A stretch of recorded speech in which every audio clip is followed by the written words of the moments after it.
TV Viçosa. Você passa aqui. Apoio Cultural. Agros, Instituto UFV de Seguridade Social.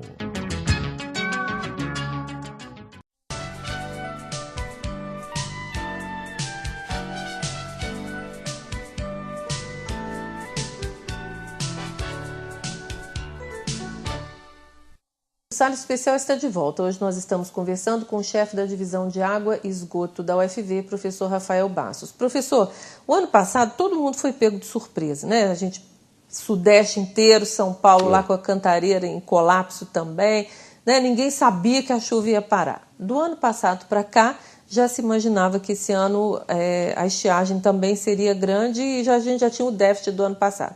O senhor disse que a UFV fez a lição de casa. Fez como? Diferentemente do SAAI, que tem uma outra estratégia, né, correta, de redirecionar parte do seu abastecimento para o outro manancial, que é o Rio Turvo, acho que o diretor aqui mencionou, né, o acréscimo no pedido de outorga que eles obtiveram. Né? Embora não tenha, só para esclarecer quem não viu semana passada, não tem a interceptação, né? Isso. Então não adianta. Que me consta, eles conseguiram a outorga. Eles já têm que fazer investimentos na ampliação da estação de tratamento de água e depois na interligação dos dois sistemas. Né? Isso é para o futuro, não é para agora. Né? Nós aqui da UFV, pelo menos na área que a gente pode chamar aqui de central do campus, né, nós dependemos 100% do São Bartolomeu. Né? Muito embora é sempre bom lembrar, né, que o consumo da UFV, que é em média, agora está menos, né? Mas em média 15 litros por segundo, né? Não representa, ou representa no máximo 10% do consumo total cidade UFV. Né? Para tirar, mais uma vez, de qualquer perspectiva, uma ideia de que seja a UFV que possa estar contribuindo de forma mais pesada, vamos dizer, para o déficit. Né? Não é. Né? Explicando melhor, essa é uma crítica que a cidade tem quando, ano passado, no auge da crise, as pessoas falaram: se a água da cidade acabar, tem que mandar os alunos embora porque resolve o problema. Não assim. Resolve. A gente volta a essa questão oportunamente, né? Mas deixa eu responder primeiro a outra. Né? Não resolve não. Né? Mas então, a gente depende 100% do São Bartolomeu, então nós só temos uma saída. Assim como também a cidade ainda depende de uma parcela do São Bartolomeu, né? Que só tem também a mesma saída. Economizar, né? Diminuir o seu gasto de água para diminuir a pressão sobre o São Bartolomeu, a solicitação, né, a demanda, para que sobre mais água para todos, para nós e para a cidade. Aliás, eu nem gosto de nós e a cidade, não, nós somos uma coisa só. Né? Para que sobre mais água para todos. E, de outro lado, buscar fontes alternativas. Se o SAAI busca o São Bartolomeu, nós só temos aqui, nas proximidades do campus, a alternativa de buscar água subterrânea. Nós não temos outro manancial superficial aqui. Isso a UFV fez. Né? Muito embora alguns processos e trâmites na universidade sejam bastante lentos, né? Esse não foi diferente, por processo de licitação, tem que ser pregão eletrônico. Né? A UFV licitou e, coincidentemente, que estamos aqui conversando agora, nesta semana, muito provavelmente, nós estaremos perfurando 3 poços artesianos no campus.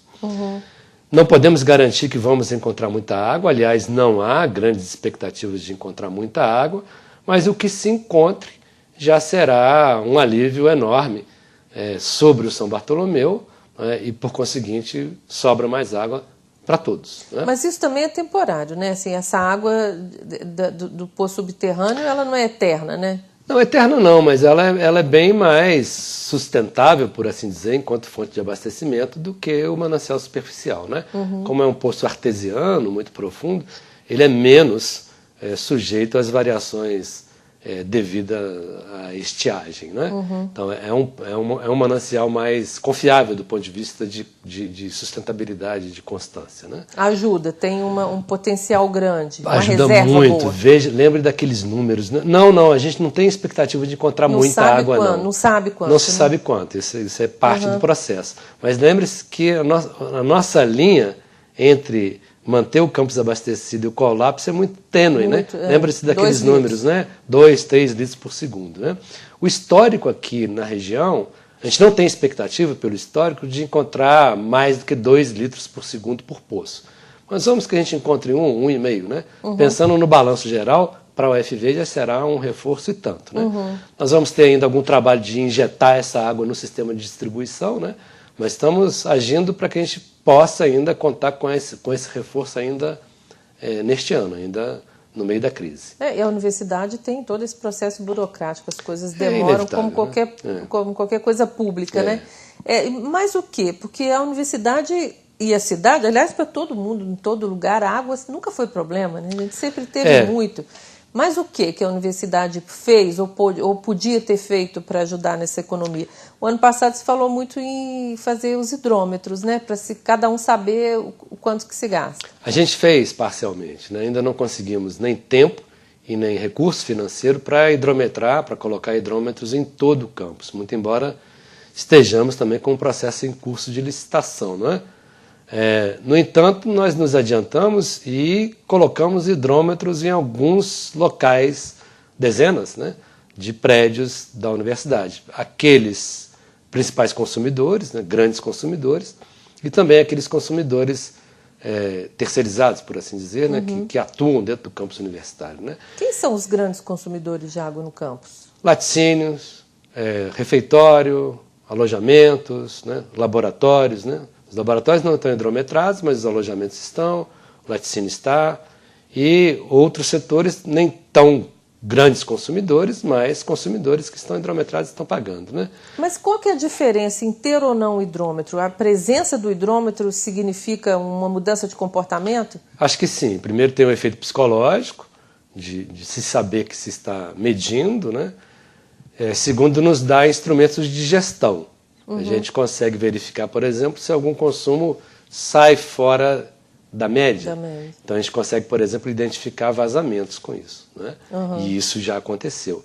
A simples hidrometração, a gente sabe o que está saindo da estação de tratamento de água. E o que está chegando no ponto de consumo, né? Diferenças muito grandes nos permitem especular por vazamentos. Repito, isso já aconteceu, a gente tem, portanto, capacidade de agir com rapidez. Né? E terceiro a gente implementou, onde se pode, a cobrança. Né? Isso tudo, Leia, resultou numa diminuição de consumo de água da UFV de 20%. No total? No total. Né? Só pela colocação do hidrômetro? Só pela colocação do hidrômetro. Mas quem não pagava essa conta? Essas instituições todas Antes que não pagavam. Que não pagavam? Antes não pagavam. Agora bancos, refeitório não, desculpa. Daqui. O restaurante, né? O restaurante, as casas da vila, não tinha. Ninguém pagava. E pagando, melhora o consumo. Diminuiu o consumo. 20%. Não é só o pagamento, também a própria medição, como eu disse. Isso cria um fator psicológico. Isso nos permite, por exemplo, quando a gente detecta algum consumo mais elevado, a gente procurar o consumidor, conversar, negociar. Não é? Tudo isso, em conjunto, repito, resultou em uma economia de 20% do consumo de água. E a hidrometração, é certo esse termo? No resto do campus é um processo demorado? Aqui na vila, por exemplo, onde nós estamos, aqui nessa casa é um processo que talvez demore um pouco mais por conta de ser um processo que vai necessitar de licitação, né? É um recurso financeiro elevado, caro, estamos passando por crise econômica, né? Também. Mas é prioridade absoluta da universidade, da Pró-Reitoria de Administração, nós vamos dar continuidade a isso e fazer no tempo que nos tomar. Esses hidrômetros, deixa eu explicar então, esses que foram colocados com hidrômetros que nós já tínhamos de estoque, de reserva. Né? Bom, o presidente do SAI falou aqui na semana passada que a conta de água da cidade vai aumentar, porque ele não está conseguindo, com a queda do consumo, o SAI não se autofinancia e as dívidas estão aumentando, então provavelmente vai ter ainda, por esse mês ou no próximo, um aumento no valor da água. Isso também pode redundar na cidade em economia? Em queda de consumo? Quando mexe no bolso? Eu acho que sim, né? Eu acho que é quase inevitável, né? É uma consequência quase automática, né? Na medida em que há o aumento, pode haver a diminuição do consumo. Não sei como é que se reacomoda, né? Porque se há o aumento, mas se há diminuição de consumo, eu não sei como isso se reacomoda. Mas sim, acredito que Isso é conhecido. O principal fator de economia de consumo de água é o preço. É o que eles chamam de educação pelo negativo, né? Quando se mexe no bolso, as pessoas têm que se reeducar. Não devia ser, né? Então, professor, o que nós, consumidores, podemos fazer e que estamos, principalmente aqui dentro do campus? Quais são as pequenas mudanças de comportamento que dão resultado? Porque a gente ouve falar muito aqui assim, mas eu sozinho não resolvo isso. Quem consome muito, por exemplo, os laboratórios é que teria que mudar. Faz a diferença a minha participação nisso? Faz. Eu quero novamente lembrar essa diferença muito pequena entre a capacidade de manter o campus em situação de normalidade e o colapso. É muito pequena. 2 litros. É 2, 3 litros por segundo. É muito pouco. Então, toda e qualquer ação e atitude no sentido de gastar menos água faz diferença. É claro que aqueles locais e aquelas atividades que consomem mais água precisam fazer um esforço mais substancial. Laticínios têm que reduzir o consumo. Né? Os alojamentos têm que fazer um esforço, assim como qualquer cidadão, morador de Viçosa, de diminuir o seu consumo. Os laboratórios têm que fazer um esforço significativo de redução de gasto de água. Né? Enfim, todos. Né? Claro que aqueles grandes consumidores, numerei alguns, laticínio, alojamentos, refeitório, restaurante, laboratórios, mas todos. Né? Temos que evitar usos da água que não se justificam neste momento. Não podemos absolutamente usar água tratada para limpeza de ambientes, para rega de áreas verdes. Né? Assim como no ano passado nós vamos continuar, não é, o abastecimento desses usos que não devem ser feitos com água tratada, usando água não tratada. Né? Enfim, evitar o uso de água tratada onde não há necessidade e naqueles usos em que não seja possível a substituição, fazer um esforço de guerra mesmo para diminuir o consumo. Uma torneira fechada, uma torneira que não pinga a noite inteira faz toda a diferença. Uma descarga que você pode esperar mais um pouco. São pequenas ações que ajudam, né? Nesse sentido, eu queria fazer um alerta e novamente um apelo à comunidade. A comunidade do ano passado, falando da comunidade da UFV, respondeu muito bem ao nosso apelo, à campanha, à ação estratégica de comunicação, muito bem coordenada, inclusive, pela CCS, né, pela Coordenadoria de Comunicação Social da UFV, respondeu muito bem. Nós conseguimos efetivamente diminuir o consumo. Né? Acho que houve aquele movimento assim, de pacto. Né, vamos lá, porque senão a gente fica sem água. Agora, como eu te disse, aquelas ações que nós implementamos reduziram o consumo em 20%. No entanto, a volta às aulas agora, nós notamos um aumento no consumo. Eu não sei se porque foi uma onda de calor um pouco inesperada, né, para essa época do ano, né, ou não sei se porque as pessoas voltaram com muita sede. Né.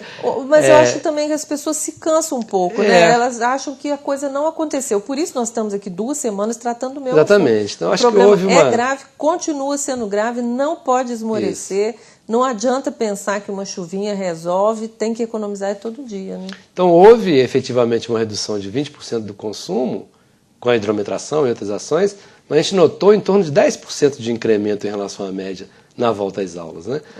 Então, era necessário e é necessário, como você disse, retomar essa atitude de alerta permanente e dizer, de todos. Eu acho que tanto a Prefeitura quanto o SAAI, quanto a UFV tem que mostrar o tempo todo que a situação... Estamos em crise, a crise não passou. Não. É uma última pergunta, porque o nosso tempo já terminou. Então, essa história de terminar a aula, interromper o semestre, não resolve. Não, esse assunto esteve muito quente, né, o ano passado.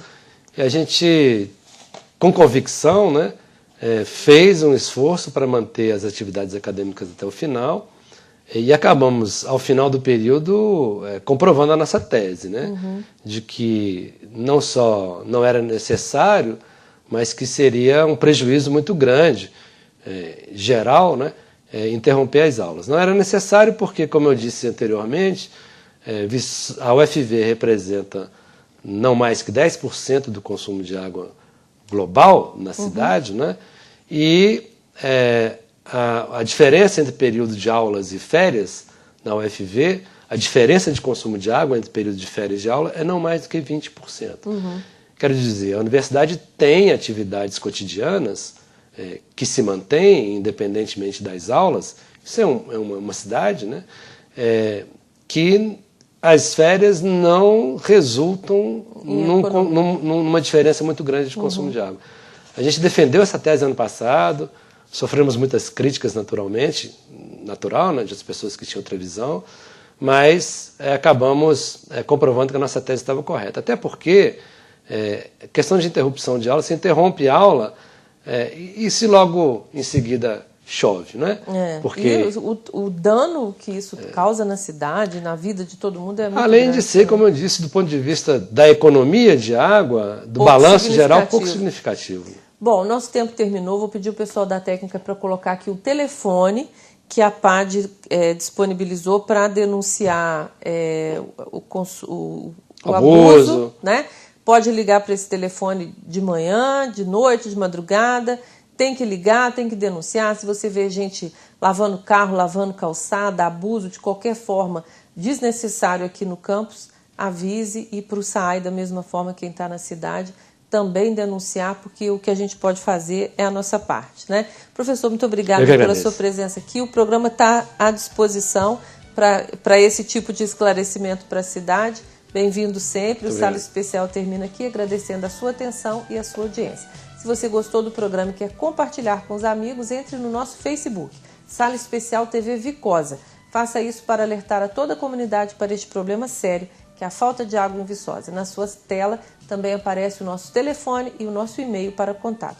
Faça sua parte economizando água e denuncie o desperdício. Um grande abraço, com uma semana com saúde e paz para todos nós. Até semana que vem.